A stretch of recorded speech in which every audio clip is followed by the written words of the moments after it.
Hello বন্ধুরা, আসসালামু আলাইকুম। বন্ধুরা, আপনারা কেমন আছেন? আশা করি সকলেই আপনারা আল্লাহর রহমতে ভালো আছেন। তো বন্ধুরা, আজকে আমি খুবই গুরুত্বপূর্ণ একটি ভিডিও নিয়ে আপনাদের মাঝে আলোচনা করব। তো বন্ধুরা, এই ভিডিওটি থেকে যদি আপনারা সামান্যতম উপকার পেয়ে থাকেন, তাহলে বন্ধুরা আমাদের চ্যানেলটিকে উপকার করে দেবেন। তো বন্ধুরা, আসুন আর দেরি না করে এই যে গাছগুলো দেখতে পাচ্ছেন, তো বন্ধুরা এই উদ্ভিদটি দেখতে পাচ্ছেন, এই উদ্ভিদ দিয়ে আপনারা কি উপকার পাবেন আমি এখন বিস্তারিত আলোচনা করব।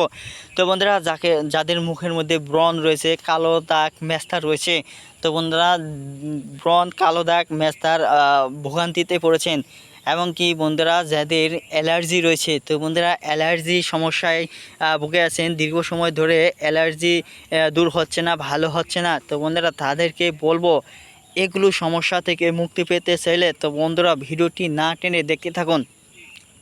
তো বন্ধুরা, শুরুর দিকে বলবো যে যাদের মুখের মধ্যে ব্রণ, মেস্তা এবং কালো দাগ রয়েছে, তারা যদি এই যে নিম পাতা রয়েছে, এই নিম পাতাগুলো ডলে তারপর বন্ধুরা হালকা হলুদ নিয়ে তারপর বন্ধুরা আপনারা যদি মুখের মধ্যে দিতে পারেন, তো বন্ধুরা একটানা 1 ঘন্টা মুখের মধ্যে রেখে দিতে পারেন, নিয়মিত যদি 1 মাস মুখের মধ্যে দিতে পারেন, তাহলে আল্লাহর রহমতে আপনারা সুস্থ হতে পারেন।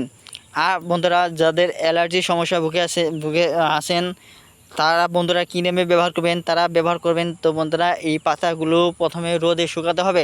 রোদে শুকানোর পর বন্ধুরা এই পাতাগুলো দিয়ে ফাঁকি করে, ওই ফাঁকিগুলো দিয়ে তারপর পানিতে মিশিয়ে তারপর সেবন করতে হবে। এইরকমভাবে করলে একটানা 2 মাস যদি খেতে পারেন, তাহলে আল্লাহর রহমতে আপনার অ্যালার্জি থেকে মুক্তি পাবেন। ধন্যবাদ আপনাদেরকে।